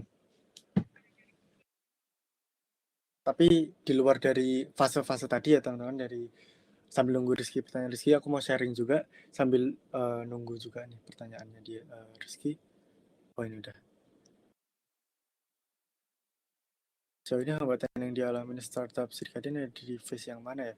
Oke, makasih Rizky. Sebenarnya lebih bukan hambatan sih, tapi lebih ke fase fase ideasi dan juga operation dari Circadian jauh lebih panjang daripada startup lainnya gitu. Karena di sini kita benar-benar riset banget dan kita riset dari nol gimana caranya kan ide Circadian itu adalah kita bikin sebuah kecerdasan buatan yang mengerti dan bisa mengidentifikasi kebutuhan kesehatan masing-masing pengguna, kemudian merekomendasikan aspek kesehatan yang terbaik gitu kan. Contohnya Rizky daftar ke aplikasi Circadian. Nah, nanti pas daftar itu kan Rizky bakal ditanya-tanyain tuh sama kayak ke dokter. Rizky kalau misalnya ke dokter atau teman-teman kalau ke dokter itu kan pasti ditanyain dulu kan. Kayak namanya siapa, umurnya berapa, berat badannya berapa. Kalau berat badannya belum ada disuruh nimbang dulu. Terus tinggi badannya berapa, terus ada gejala apa, keluhan apa, punya riwayat penyakit atau enggak, terus baru diperiksa dan sebagainya gitu kan kurang lebih. Nah, karena aku di dunia kedokteran juga, jadi aku juga cukup in touch dengan teknologi terutama artificial intelligence dan aku punya passion di sana. Aku pengen menggabungkan uh, antara kecerdasan buatan ini dengan tata laksana kesehatan. Kalau misalnya ditanya apakah di luar negeri nggak ada, apakah di luar negeri ini ada atau enggak, yang pasti udah ada. Bahkan artificial intelligence di luar keren-keren kan gitu. Cuma permasalahannya balik lagi, mereka nggak untuk menangani permasalahan yang ada di Indonesia gitu. Mereka bodo amat atas kasus-kasus penyakit yang ada di Indonesia. Mereka fokus, kalau di Amerika ya mereka fokus menangani kasus-kasus yang ada di Amerika. Bahkan penyakit yang sama, contohnya hipertensi, obesitas, itu ya berbeda antara obesitas di Amerika dengan obesitas di Indonesia tuh kalkulasinya beda. Ras mereka sama ras Asia itu beda gitu. Jadi kita riset benar-benar dari nol. Jadi proses ideasi dari Sirkadian itu lama banget, bahkan berbulan-bulan ya. Aku bikin konsep dari Sirkadian sampai benar-benar konsep teknisnya itu berbulan-bulan, 6 bulan atau beberapa bulan gitu ya. Dari tahun 2021 kemarin aku dan tim itu meriset dan juga membuat konsep gimana sih Sirkadian ini bisa meng-provide gagasan utama tadi. Kita bisa bikin sebuah sistem, sebuah komputasi, sebuah machine learning, sebuah kecerdasan artifisial yang bisa mengakomodasi, yang bisa mengidentifikasi kebutuhan kesehatan dan juga memberikan layanan kesehatan secara otomatis gitu. Jadi kita bergerak di arah sana gitu. Dan fitur yang pertama kita buat kan fitur pola hidup sehatnya dulu ya. Soalnya kalau langsung ke penyakit itu kan serem juga ya. Misalnya user diabetes gitu. Diabetes terus datang ke aplikasi kita, ternyata sistem kecerdasan buatan di Sirkadian salah kasih rekomendasi kayak malpraktek nih aplikasi Sirkadiannya gitu. Nah, itu juga jelek gitu jadinya gitu ya. Kurang lebih. Jadi kita dari yang awal dulu. Jadi menurutku bukan ada hambatan. Kalau hambatan pasti ada ya, hambatan internal, eksternal dan sebagainya pasti ada. Tapi untuk yang bikin Sirkadian sekarang masih ada di fase operation di awal-awal product development itu karena yaitu proses ideasi yang cukup lama gitu. Kemarin proses ideasinya udah selesai di bulan Januari kemarin. Kurang lebih kayak gitu sih. Sekarang lagi fokus di product development gitu. Oke. Aku semoga menjawab ya Rizky ya. Kalau misalnya ada follow up question boleh banget dilanjutin di bawah. Izin menanggapi ya. Boleh. Terima kasih tadi jawabannya. Sama satu lagi mungkin apabila di setiap fase tersebut tidak dijalani semuanya, apakah masih memungkinkan dalam pembentukan ide itu tercipta gitu Kak? Apakah harus memang semuanya terjalani dulu gitu? Oke, makasih pertanyaan. Bagus banget ya pertanyaan dari Rizky. Again ya Rizky, aku mungkin aku highlight sekali lagi. Tadi aku kan di awal sempat bilang bahwa ide itu bisa datang dari mana aja dan tidak ada yang benar dalam melakukan proses ideasi. Jadi idea creation itu adalah sebuah hal yang abstrak gitu. Bahkan ada orang iseng, mungkin di dunia ini ya, kita juga sama-sama nggak tahu di dunia ini yang terdiri dari berbilion-bilion orang gitu ya. Ada orang mungkin atau entah itu di Silicon Valley atau di di Cina atau mungkin di Rusia sana, ada orang yang tiba-tiba iseng bikin startup gitu, ide. Dia ngide aja, ngide. Jadi ditambah NG kan, ngide. Jadi kayak ngide aja nih, bikin aplikasi bikin ini gitu. Terus dia bikin produknya jadi sukses sampai sekarang ada loh gitu. Salah satu contohnya tahu nggak apa? Yang sampai sekarang populer. Ada yang tahu nggak ya? Oke, kalau ini aku langsung, teman-teman nanti bisa cari kisah dari Telegram. Jadi Telegram tuh menarik banget. Itu salah satu startup dari Rusia kalau nggak salah ya. Kalau salah ya correct me if I'm wrong ya. Kalau nggak salah Telegram itu dari Rusia. Jadi co-foundernya ada 2. Dulu dia bikin Telegram tuh sebenarnya untuk pribadinya mereka aja. Mereka pengen bikin sebuah sistem komunikasi yang punya enkripsi sendiri gitu. Sehingga badan intelijen Amerika sama badan intelijen Cina, Rusia itu nggak bisa mengakses komunikasinya mereka gitu. Mereka ngiseng gitu aja. Mereka nggak pengen, dari awal mereka sebenarnya nggak pengen bikin startup gitu kayak. Tapi ternyata ketika mereka pakai produknya, jadi mereka pakai sendiri, terus mereka ada yang usul untuk dipublishkan produknya, ternyata sukses sampai mendunia sampai sekarang. Itu namanya Telegram. Kalau nggak salah ya. Kalau salah mungkin produk lain. Tapi kalau nggak salah telekomunikasi enkripsi yang dari iseng itu Telegram sih kalau nggak salah, seingatku gitu. Jadi sebenarnya nggak masalah, nggak dijalani semua, tapi kalau bisa iya kenapa enggak gitu. Kayak karena misalnya nih kalau misalnya kita kayak belajar gitu ya kan nggak ujuk-ujuk kita kalau misalnya ujian nggak ujuk-ujuk kita langsung ikut ujian gitu kan. Alangkah lebih baik kita belajar gitu. Apakah kita apakah kita bisa lulus ujian ya bisa-bisa aja, nggak ada yang tahu. Kita misalnya ngawur atau apapun bisa sukses ya bisa aja gitu kan, nggak ada yang tahu gitu. Itu juga ada faktor eksternal, faktor dari Tuhan, lingkungan dan lain sebagainya, nggak bisa kita kontrol gitu kan. Tapi sebisa mungkin ya kita terapkan lah, karena ini salah satu metode yang setidaknya harus dilakukan dalam melakukan ideasi dari sebuah startup itu. Lebih baik dilakukan, kalau enggak juga enggak masalah. Tergantung dari seberapa serius kita dalam membuat startup. Kalau misalnya serius ya lebih baik kita lakukan aja gitu untuk menghindari permasalahan-permasalahan atau kesalahan-kesalahan yang telah dibuat pendahulu kita. Toh metode-metode ini diciptakan karena berdasarkan permasalahan-permasalahan yang pendahulu kita alami gitu. Contoh pendahulu kita mengalami bahwa mereka bikin-bikin aja startup tanpa melakukan validasi ide. Oh ternyata kayak gini salah nih, bagusnya gimana? Oh validasi ide dulu. Kurang lebih kayak gitu ya teman-teman. Menjawab nggak ya Rizky ya? Baik Kak, terima kasih terjawab. Oke mantap. Kita lanjut ke pertanyaan Evani Lutfiah. Izin bertanya Kak, bagaimana cara untuk mengetahui bahwa ide yang kita miliki itu benar-benar dibutuhkan juga oleh masyarakat luas? Ya itu tadi, pertama concepting idenya dulu ya, problem and solution statement tadi, problem and solution statement dulu. Jadi udah dalam bentuk gagasan, itu kita kasih ke masyarakat, jangan disimpan sendiri. Kalau disimpan sendiri kita bikin sendiri tanpa kayak kacamata kuda gitu ya, kayak menganggap bahwa ini udah benar, itu juga salah gitu. Takutnya ketika udah capek-capek bikin produknya nggak ada yang mau kan, capek juga gitu. Jadi kita kayak ngulang lagi nanti, bikin ide lagi, validasi lagi. Jadi alangkah lebih baik sebelum kita melakukan operation atau product development, kita lakukan validasi ide dulu gitu ke masyarakat, bisa lewat survei ide kita. Misalnya ide tadi misalnya di komplek A gitu ya, kita contoh ambil di komplek A atau perumahan A gitu. Tadi ada kasus sampah yang menumpuk gitu kan.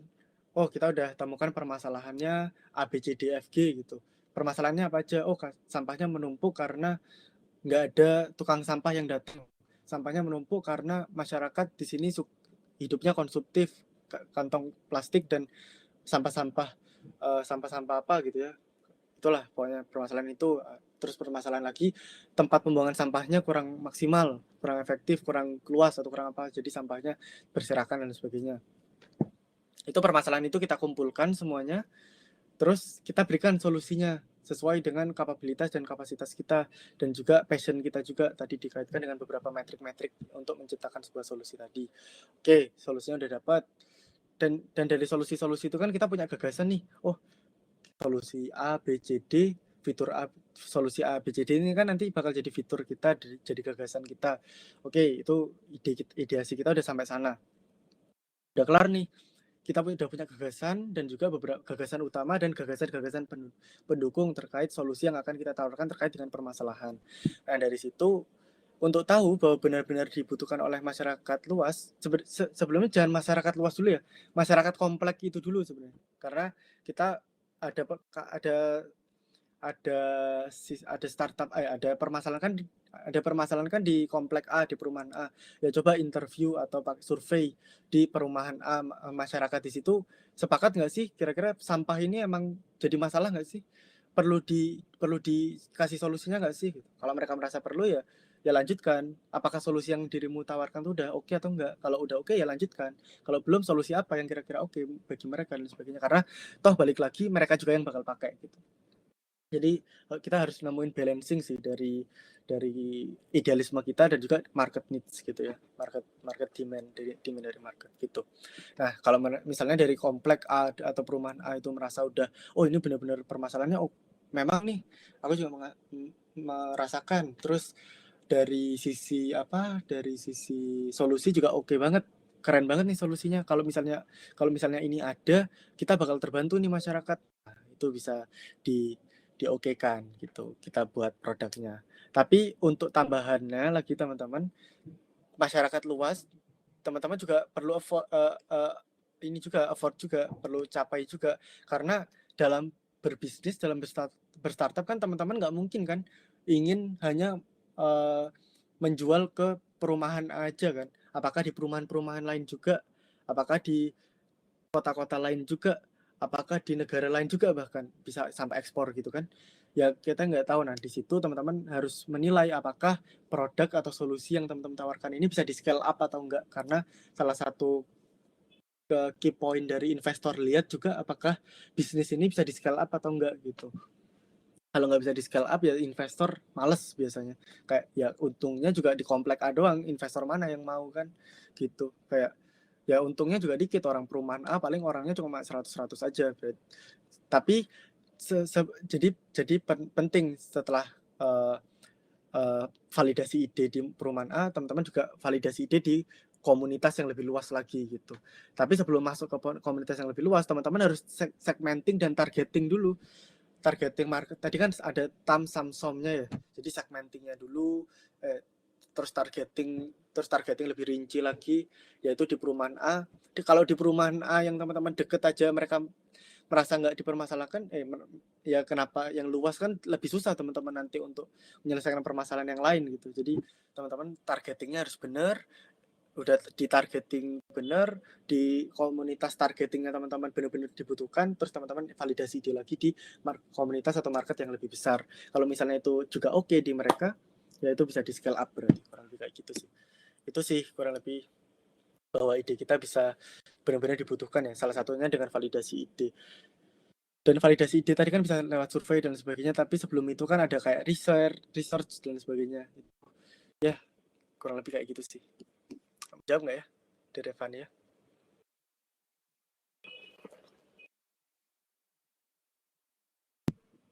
Apakah menjawab? Atau ada follow up question? Oke, udah menjawab ya. Kita lanjut ke Kak Ainur Rohma ya. Butuh waktu berapa lama Kak bangun ideation di Circadian, dan apakah ada tips and trick buat menjaga startupnya bisa tetap stabil? Oke, jadi kalau ini klarifikasi dulu ya. Jadi untuk ideasi itu sebenarnya banyak konsepnya dan aku sebenarnya belum tahu sih mana yang benar mana yang salah, dan aku juga lagi proses dalam melakukan startupku, dan bisa aja startupku gagal, lagi proses mencari pengalaman juga. Jadi aku belum banyak pengalaman untuk bisa menjawab yang benar yang mana dan yang salah yang mana gitu. Jadi secara teori aja sebenarnya ideation itu, kalau di buku yang aku cari, materi yang aku cari, ideation tuh nggak ada jangka waktunya ya. Cepat bagus, lama juga bagus gitu. Cepat bagus, lama juga bagus. Jadi nggak ada yang jelek, nggak ada yang biasa, nggak ada. Jadi semua bagus kalau di ideation. Yang jelek adalah yang terburu-buru gitu. Yang terburu-buru dan yang nggak matang. Ya nggak lewat fase-fase tadi kayaknya ya gitu. Yang itu yang jelek, yang terburu-buru. Tapi kalau teman-teman bisa mematangkan dalam waktu cepat, ya itu bagus. Kalau teman-teman matangnya dalam perlu waktu lama, ya itu juga bagus, nggak masalah. Yang penting matang dalam proses ideasi. Sampai ke validasi ide itu bagus. Itu dulu sebelum aku nanti masuk ke kasus contoh Circadian sama kasus contoh teman-teman CEO yang lainnya gitu. Nah, ideasi ini kenapa nggak ada yang jelek, nggak ada yang bagus dalam bingkai durasi, karena nggak masalah selama apapun kita beride itu ya nggak ada yang, ide kan gratis gitu, nggak ada yang bayar kan dalam beride. Jadi selama apapun teman-teman berhayal dan beride dan mematangkan konsep ide teman-teman, salah. Tapi yang penting di timing aja. Contoh di waktu COVID kesehatan lagi naik, ya alangkah lebih baik lagi kalau misalnya Circadian muncul di tahun ini atau di tahun 2000, atau maksimal lah di tahun depan. Atau ini kan COVID aja udah mulai turun kan, jadi kesehatan udah mulai prioritas nomor 2, 3 dan sebagainya gitu. Jadi alangkah lebih baik kalau di tahun ini kita bisa muncul sebagai imbas dari COVID gitu. Bukan kalau di tahun-tahun pertama kan COVID kayak awal-awal itu kan kayak masih serem banget gitu kan, tata laksana dan sebagainya. Tapi imbas dari COVID ini sendiri, orang-orang ini lebih aware terkait dengan kesehatan, hidup sehat dan sebagainya. Nah, ketika masih hangat-hangatnya sekarang ini, alangkah lebih baik kalau startup-startup kesehatan muncul untuk meningkatkan ekosistem health technology gitu ya. Nah, jadi Circadian alangkah baiknya lebih bagus untuk selesai di ideasi ini. Makanya kenapa kita selesaikan ideasi kita kemarin di Januari, kurang lebih kayak gitu. Dan sekarang masih dalam tahap product development gitu. Nah, sampai mana tadi? Oh ya, tadi yang nggak ada yang bagus, nggak ada yang jelek dalam bingkai durasi ya. Jadi lama juga bagus, jelek juga bagus karena pokoknya dipasin aja sama disesuaikan aja juga sama timingnya, relevansinya gitu. Kalau contohnya teman-teman bikin ide tapi nggak relevansi juga. Tadi pakai smart tadi ya. Yang kalau aku share screen tadi kan ada yang smart goals tadi ya. Salah satunya adalah R-nya itu adalah relevan. Apakah ide teman-teman relevan? Kalau teman-teman bikin bikin HP Nokia di tahun 2022 itu ya juga udah nggak relevan gitu. Siapa yang mau pakai? Kecuali teman-teman punya value proposition sendiri yang bisa bikin HP Nokia itu kembali tren lagi, itu nggak masalah. Gitu. Yang penting relevan dan juga measurable dan attainable gitu. Jadi ya bisa terwujud juga gitu. Dan ya relevan lah intinya, kayak teman-teman bikin dan itu secara nalar, secara logis kita sebagai manusia harusnya sudah bisa menilai gitu. Ini relevan atau enggak. Lebih kayak gitu. Oke, jadi tadi ya durasi nggak ada yang bagus, nggak ada yang jelek, semuanya bagus. Nah, balik lagi ke kasusnya Circadian karena ditanya ideation dari Circadian. Kalau Circadian tuh kasusnya cukup lama ya teman-teman dalam berideasi sebuah startup. Dari Circadian itu aku awal mula itu sebenarnya di serius bikin startup itu di bulan Januari tahun lalu. Di tahun 2021 itu aku udah merasa ini perlu dibikin sebuah startup.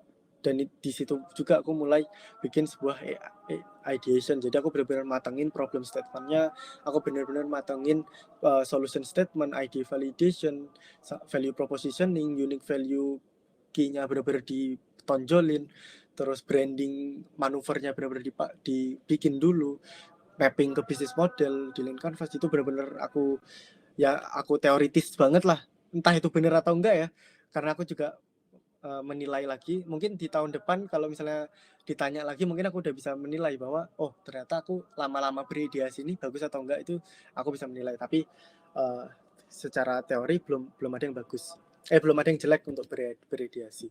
Jadi cukup lama ya, aku kurang lebih fokus 6 bulan itu riset gimana caranya makanan-makanan Indonesia kayak nasi campur itu kan di live Zoom kan jarang tuh yang makanan campur-campur atau makanan-makanan yang ada di Indonesia tuh jarang yang ada di ini. Atau kasus-kasus yang khusus masyarakat Indonesia itu gimana caranya kita bisa afford jauh lebih keren, jauh lebih efektif, jauh lebih efisien dari produk-produk luar punya gitu. Jadi ideasinya itu cukup lama di situ.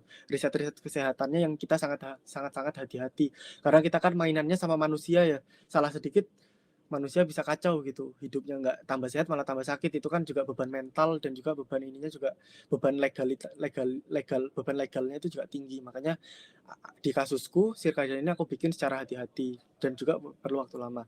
Tapi di sisi lain, oh ya karena selain itu aku kan mainannya artificial intelligence juga ya. Jadi Circadian itu bukan cuma sebuah platform tapi juga sebagai sistem otomasi gitu. Jadi nggak usah tanpa orang lagi, aplikasinya udah bisa jalan merekomendasikan. Kecuali kalau Circadian cuma mau bikin sebuah platform aja di mana di dalamnya ada orangnya, kita cuma bikin sistem telemedicine, telekonferensi kayak tatap muka, Zoom, video call gitu sama dokter, itu mungkin bisa lebih cepat ideasinya gitu. Tapi karena kita pengen sebuah sistem otomasi itu jauh lebih panjang kayak gitu. Nah ini juga dialami sama temanku yang CEO-nya tentorin.com. Teman-teman selain Circadian, teman-teman bisa follow ya IG-nya Circadian_ID. Terus ini ada temanku juga, dia bikin startup di bidang edutech, tentorin.com. Itu IG-nya tentorin.com, websitenya. Itu bahkan dia dia ideasinya mulai di bulan Januari Februari kemarin, dan produknya dia udah launching duluan di Maret kemarin. Jadi ideasinya dia cuma 2 bulan gitu. Dan itu bagus banget karena dia bisa mengaktivitaskan dan memaksimalisasi idenya dia dalam bingkai 2 bulan dan launching dan bisa diterima masyarakat. Itu bagus banget. Itu keren banget sih. CEO-nya dulu satu tim sama aku, tapi sekarang kita beda sektor ya, makanya kita bikin startup sendiri-sendiri gitu. Dulu satu tim kalau misalnya bikin produk itu sih sama aku. Lebih kayak gitu. Jadi nggak ada yang bagus dalam membuat ide, tapi kalau misalnya ditanya Circadian kayak gitu lamanya. Untuk apakah ada tips and trick buat startupnya bisa stabil? Jadi untuk fase ide itu kita belum bicara masalah stabilitas teman-teman. Itu masih semangatnya sih pasti.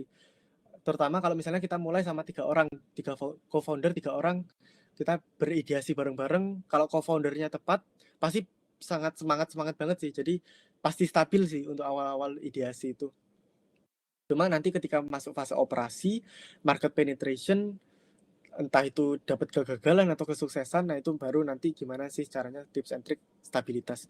Yang pertama tips and tricknya, ini kita bahas operation aja ya. Kalau kita masalah stabil, itu kita bahas di operation sama scale up dan seterusnya, itu baru bahas masalah stabilitas. Jadi untuk bisa stabil, startup gimana caranya bisa stabil, kalau sepengalamanku sejauh ini adalah yang paling utama adalah temukan co-founder yang sehati semati sama kita gitu. Jadi kunci utama sebuah startup stabil itu adalah dari co-foundernya. Jadi entah kalaupun ada permasalahan dari sumber daya manusianya bermasalah, nggak akan jadi masalah karena co-foundernya udah bikin stabil gitu. Co-foundernya udah keren banget, udah mantep banget, udah compact banget buat bikin startupnya stabil. Itu pertama, co-foundernya harus stabil. Yang kedua, komitmen. Jadi di awal ketika co-foundernya udah oke, misalnya kita nanti teman-teman memutuskan bikin startup 3 co-founder atau 5 co-founder atau bahkan 7 co-founder, ya terserah teman-teman. Setidaknya co-founder semuanya ini bisa bikin timnya stabil gitu. Nah, setelah itu untuk bikin stabil ya semangat, passion dan komitmen, terutama di masa-masa operation karena belum ada revenue ya, kebanyakan product development itu teman-teman harus benar-benar kuat sih passionnya, soalnya kan belum ada penghasilan, terus juga banyak godaan-godaan, gangguan-gangguan, motivasinya naik turun dan lain sebagainya. Dalam membuat produk itu kan pasti juga naik turun, atau setelah membuat produk masa-masa bootstrapping kok nggak ada yang beli-beli dan sebagainya, itu baru stabilitas. Yang untuk mencapai stabilitas ya dari passion dan komitmen dan semangat dari teman-teman dalam membuat startup gitu. Itu sih untuk yang kedua. Apalagi ya tips and triknya ya? Ya, tips and trik yang terakhir adalah pivoting, teman-teman. Untuk mencapai stabil ya tetap pivoting. Misalnya teman-teman product development, produknya udah jadi, market penetration, bootstrapping. Terus setelah bootstrapping teman-teman nggak ada yang beli, ya udah pivoting langsung gitu untuk biar stabil. Jadi stabil itu belum tentu berada di tempat yang sama ya, tapi stabil dalam startup itu adalah bergerak cepat.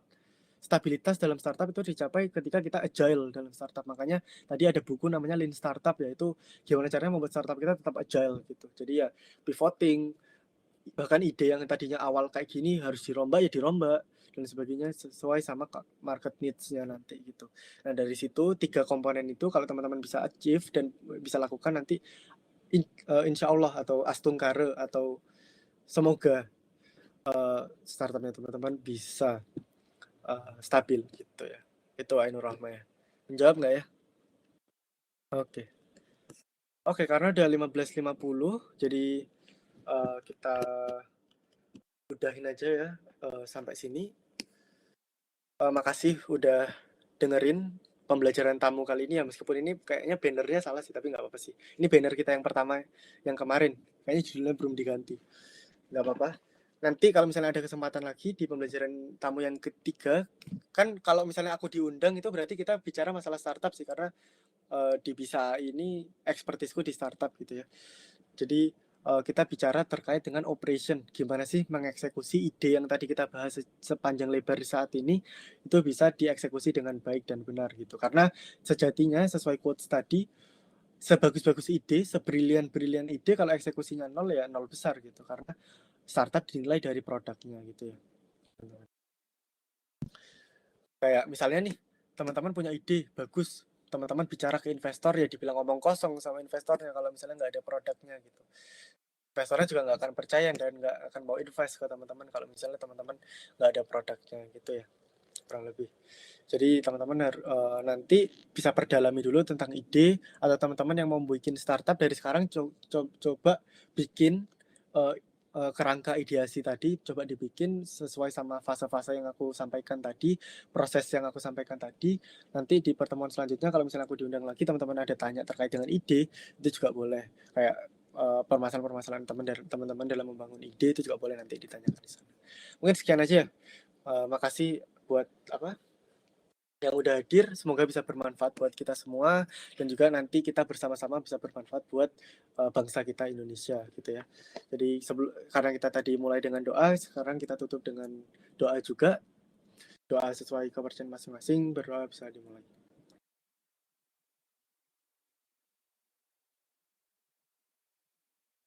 Oke, berdoa bisa dicukupkan. Thank you ya teman-teman yang udah hadir, bisa meninggalkan ruangan. Sampai bertemu di kesempatan selanjutnya. Thank you.